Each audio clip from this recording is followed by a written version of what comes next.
Artificial intelligence ಇತ್ತ, robots ಇತ್ತ, computers data ಇತ್ತ, ಪ್ರೈವಸಿ ಸೆಕ್ಯೂರಿಟಿ ಅಂತಿತ್ತ, ಇವೆಲ್ಲ ಬರ್ತಾ ಇದೆ. ಇನ್ನೂ ಏನೇನೋ ಬರುತ್ತೆ. ಜನಕ್ಕೆ ಬೇಕೋ ಬೇಡವೋ ಬರುತ್ತೆ. ಇಲ್ಲಿ ಪಾಯಿಂಟ್ ಏನು ಅಂದರೆ, ನೀವು ಹೇಗೆ ಅದಕ್ಕೆ ತಕ್ಕಂತೆ ಬದಲಾಗ್ತಾ ಹೋಗ್ತೀರಾ ಅನ್ನೋದೇ ಮುಖ್ಯ. ನೀವು ತಕ್ಕಂತೆ ಬದಲಾಗದೇ ಇದ್ದರೆ you are discarded in the society ಅಲ್ವಾ.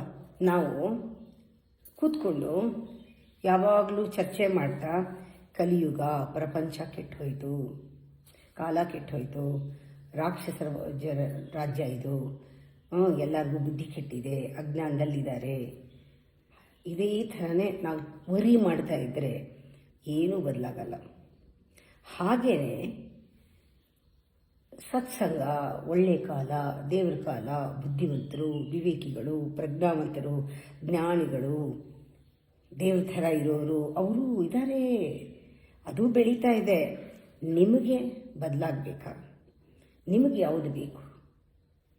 ಎಲ್ಲ ನಮ್ಮ ಮೇಲೆ ಡಿಪೆಂಡ್ ಆಗುತ್ತೆ.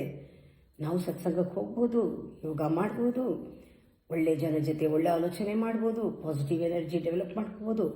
ನಾವು ಆ ಸತ್ಯ ಯುಗದ ಮೆರವಣಿಗೆ ಹೊರಟಿದೆಯಲ್ಲ, ಅದರಲ್ಲಿ ಸೇರ್ಕೋಬೋದು, ಇಲ್ಲ ಸಾಯ್ಬೋದು ಚರ್ಚೆ ಮಾಡ್ಕೊಂಡು ಕೂತ್ಕೊಂಡು.